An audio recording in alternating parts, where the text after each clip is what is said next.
Good afternoon guys, welcome to the new video of strategy trader. This is Archit. So आज हम बात करेंगे fundamental analysis of the small cap stocks की, जिसके अंदर आज मैंने SIS लिया है, security and intelligence services India limited. So let's begin. So guys, SIS that security service provider company है जो इंडिया और ऑस्ट्रेलिया में and many of the national geographies के अंदर दैट प्रोवाइड करती है अपनी सिक्योरिटी सर्विसेज, जिसके अंदर सर्विसेज लाइक सिक्योरिटी गार्ड। आपने देखा होगा कि security guard behind the malls, offices के अंदर जितने भी सिक्योरिटी गार्ड्स होते हैं, CCTV cameras, installation and maintenance services, cleaning services, hospitality services and ATM cash restoration services, ये सब इनका मेन ऑपरेटिंग साइकिल है, ऑपरेटिंग बिजनेस है। जैसे अगर मैं बात करता हूँ इनके सिक्योरिटी सॉल्यूशंस की, तो सिक्योरिटी सॉल्यूशंस के अंदर जितने भी मॉल्स के अंदर सिक्योरिटी गार्ड्स होते हैं, चेकिंग से लेकर बाहर गाड़ी की चेकिंग करने के लिए, फिर आप अंदर एंटर करते हैं तो जितने भी है देन अलग अलग फ्लोर्स पे और जितने भी क्लीनिंग स्टाफ्स होती हैं, ये सब इनके that security and facility management solutions के अंदर आते हैं। ऑफिसेस के अंदर अगर आप देखते हैं तो दैट सिक्योरिटी गार्ड्स होते हैं, बिल्डिंग के बाहर सिक्योरिटी गार्ड्स होते हैं, रेजिडेंशियल सोसाइटीज़ के अंदर CCTV कैमराज और एंड सिक्योरिटी गार्ड्स होते हैं। तो ये कंपनी वो सब चीज़ें प्रोवाइड करती है। फैसिलिटी मैनेजमेंट के अंदर क्लीनिंग सर्विसेज है और साथ में हॉस्पिटैलिटी सर्विसेज हैं। ये सब चीज़ें ये फैसिलिटी मैनेजमेंट के अंदर प्रोवाइड करती है थ्रू डिफरेंट ऑफिसेज और malls and all different types of commercial spaces. And also ATM cash registration, ये कैश लॉजिस्टिक के अंदर प्रोवाइड करती है। आपने देखा होगा कि जितनी भी गाड़ियाँ आती है दैट ATM के अंदर कैश रिस्टोर करने के लिए, ATM के अंदर तो आपने वो गार्ड एंड गाड़ी जो पूरी होती है, ये सब ये लोग ही ऑपरेट करते हैं और इनका एक टाइप भी है RBI के साथ। सो गाइज, दैट कंपनी का बिजनेस मॉडल इस तरह से काम करता है। So guys, let's discuss company की स्ट्रेंथ क्या क्या है। कंपनी लास्ट 2 ईयर से प्रॉफिट में है। कंपनी के अंदर कोई भी प्रमोटर की होल्डिंग्स प्लेज नहीं है और कंपनी के नेट प्रॉफिट में और नेट प्रॉफिट मार्जिन में दोनों में अच्छी ग्रोथ हो रही है। सो गाइज, बात कर लेते हैं कंपनी का डिसएडवांटेजेस क्या है। तो कंपनी के ईयर ऑन ईयर कॉस्ट है वो ग्रो हो रही है, लॉन्ग टर्म कॉस्ट जो है वो ग्रो हो रही है। वहीं कंपनी के जो कैश फ्लोज हैं वो धीरे धीरे ईयर ऑन ईयर बेसिस पे गिर रहे हैं। एंड ऑल्सो कंपनी का share price long term, medium term and short term averages के नीचे ट्रेड कर रहा है। वहीं अब कंपनी की जो अपॉर्चुनिटीज़ हैं वो डिस्कस कर लेते हैं। कंपनी कुछ साल पहले लॉसेस में थी और वो लॉस से अब प्रॉफिट्स के अंदर आ गई है। सो गाइस, देखिए, मैं आप लोगों को एक चीज़ और बताता हूँ कि जो सिक्योरिटी सर्विसेज पे पर कैपिटा स्पेंड है ना इंडिया का, वो 597 रुपीज़ है। वहीं डेवलप्ड कंट्रीज़ का अगर USA जैसे की बात करते हैं तो 13,000 रुपीज़ है और वहीं फ्रांस है तो 5,000 रुपीज़ है। But developing countries like Brazil है, मलेशिया है, वो अभी भी हमसे ऑलमोस्ट 5 टाइम्स अबो स्पेंड करती है सिर्फ सिक्योरिटी सर्विसेज पे।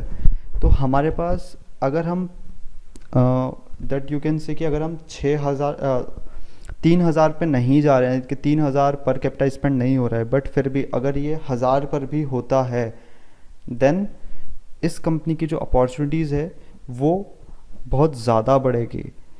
और ये अभी सिर्फ सिक्योरिटी स्पेंड का है। अगर मैं आपको नीचे बता देता हूँ तो ये फैसिलिटी मैनेजमेंट पर है। जैसे आप देखोगे कि इंडिया 781 रुपीज़ स्पेंड करता है, पर कैपिटा है दैट स्पेंड है फैसिलिटीज़ मैनेजमेंट पे। वहीं डेवलप्ड कंट्रीज़ के अंदर 36,000 है और वहीं डेवलपिंग कंट्रीज़ के अंदर भी अराउंड 3,000 और 4,000 के आसपास है। यहाँ पर भी ऑलमोस्ट 4 to 5 टाइम्स स्पेंड करती है डेवलपिंग कंट्रीज़ इंडिया के कंपैरिजन में। तो हमारे पास ग्रोथ का चांसेस 5 टाइम्स है। अगर मैं यहाँ से इंडिया का ग्रोथ इसी सर्विसेज में 5 टाइम्स देख रहा हूँ, राइट। अगर यहाँ पर मैं 800 से 4,000 rupees per capita facility management पे स्पेंड देख रहा हूँ और वहीं दैट सिक्योरिटी सर्विसेज में भी 3,000 तक स्पेंड देख रहा हूँ, तो इस कंपनी का जो शेयर प्राइस जो जहाँ पर अभी ट्रेड कर रहा है वहाँ से यू कैन सी कि ये ऑलमोस्ट 5 टाइम्स, 300 से 5 टाइम्स 1,500 रुपये हो सकता है। आई am not predicting anything, I am not that मैं आप लोगों को कोई टिप नहीं दे रहा हूँ, but those are the facts जो हम कंसिडर कर रहे हैं इस फंडामेंटल एनालिसिस के अंदर, और ये डेटा कंपनी के एनुअल रिपोर्ट से ही लिया गया है, और बीएसई की वेबसाइट पे ये एनुअल रिपोर्ट अवेलेबल है, आप जाके चेक कर सकते हैं। सो गाइज, इसके लिए मैं मनी कंट्रोल यूज़ कर रहा हूँ। कंपनी का मार्केट कैप 5200 करोड़ के आसपास है। कंपनी का पी 25.42 है कंसोलिडेटेड बेसिस पे, वहीं इंडस्ट्री का पी 29.15 है। ये इंडस्ट्री के पी से कम पे ट्रेड करती है। कंपनी का बुक वैल्यू 94.69 है। कंपनी का डिविडेंड 0.56 है। वहीं कंपनी डिविडेंड और एंट्रीम डिविडेंड रेगुलरली देती है। सो गाइस, बात कर लेते हैं कंपनी के ऑपरेशनल परफॉर्मेंस की। तो ईयर ऑन ईयर ग्रो कर रहा है रेवेन्यू। वहीं कंपनी का जो एबिट है वो भी वाई बेसिस पे अच्छा ग्रो करा है, बट प्रॉफिट डिक्रीज़ है बिकॉज ऑफ टैक्स एक्सपेंस। जैसे आप देखोगे कि जून 19 के अंदर टैक्स रिबेट था, और वहीं जून 20 के अंदर इन्होंने टैक्स एक्सपेंस दिया हुआ है। दैट्स वाई यहाँ पर कंपनी का प्रॉफिट, नेट प्रॉफिट अगर गिरा हुआ आ रहा है।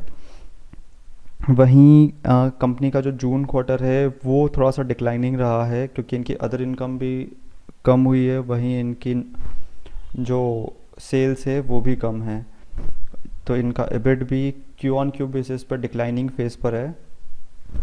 And but net profit Q on Q basis पे बढ़ा है बिकॉज ऑफ टैक्स एक्सपेंस। यहाँ पर आप देखोगे कि मार्च 2020 में 118 का कुछ टैक्स एक्सपेंस था, और यहीं पर ही अब 20 का टैक्स एक्सपेंस है। सो गाइस, कंपनी के शेयर होल्डिंग पैटर्न की बात कर लेते हैं। तो प्रमोटर्स ने अपनी शेयर होल्डिंग थोड़ी सी कम करी है जून 2020, दैट इनफैक्ट वो सेम ही आ रही है मार्च 19 से लेकर जून 2020 तक। एफआईआईज़ ने अपनी होल्डिंग बढ़ाई है, डीआईआईज़ ने अपनी होल्डिंग कम करी है in the year of 2020, but वहीं रिटेल ट्रेडर्स जो हैं अदर्स ने, उन्होंने भी अपनी होल्डिंग कम करी है। म्यूचुअल फंड्स की होल्डिंग स्टैग्नेंट है, और डीआईआईज़ की होल्डिंग कम हुई है, अदर डीआईआईज़ की होल्डिंग कम हुई है।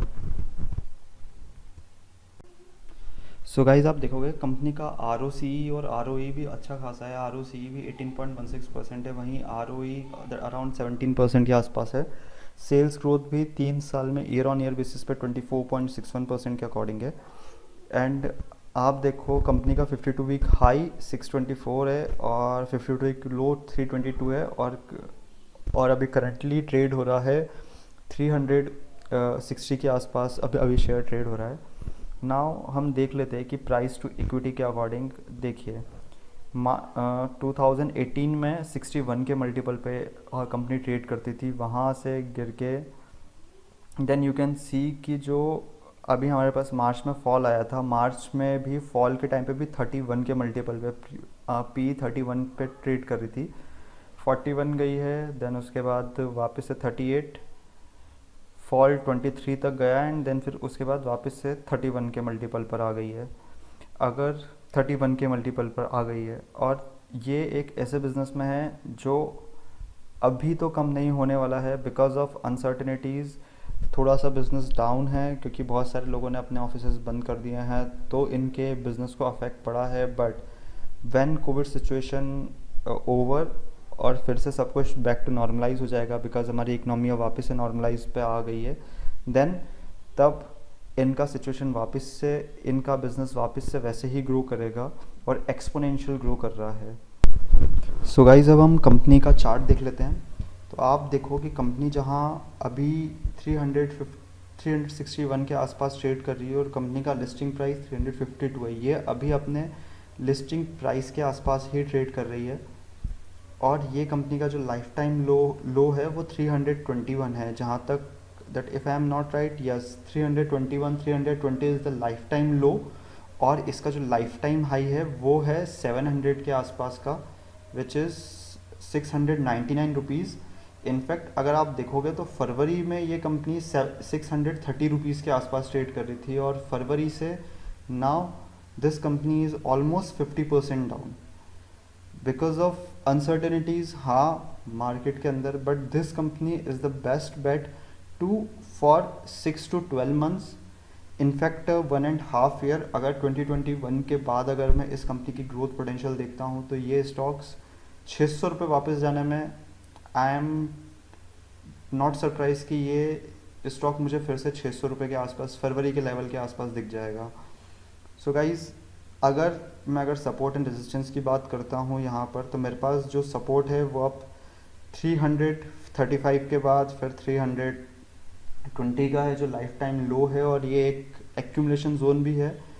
उसी के बाद अगर मैं डिस्ट्रीब्यूशन की बात करता हूँ तो मेरे पास अभी जो करंट में डिस्ट्रीब्यूशंस दिख रहे हैं वो 381 है, 381 मेरे को दिख रहा है। देन उसके बाद 400 रुपये है, 400, 420, 447, 475 एंड देन बहुत सारे दैट डिस्ट्रीब्यूशन जोन है, बट रेजिस्टेंस है। बट हाँ, अगर कंपनी जिस तरह से फॉल हुई थी और अगर उसी तरह से ग्रोथ अगर वापस से पकड़ती है, then definitely you can see कि विद इन अ ईयर ये कंपनी आपको वापस अपनी जनवरी फरवरी 2020 की प्राइजेस पे आपको दिख सकती है।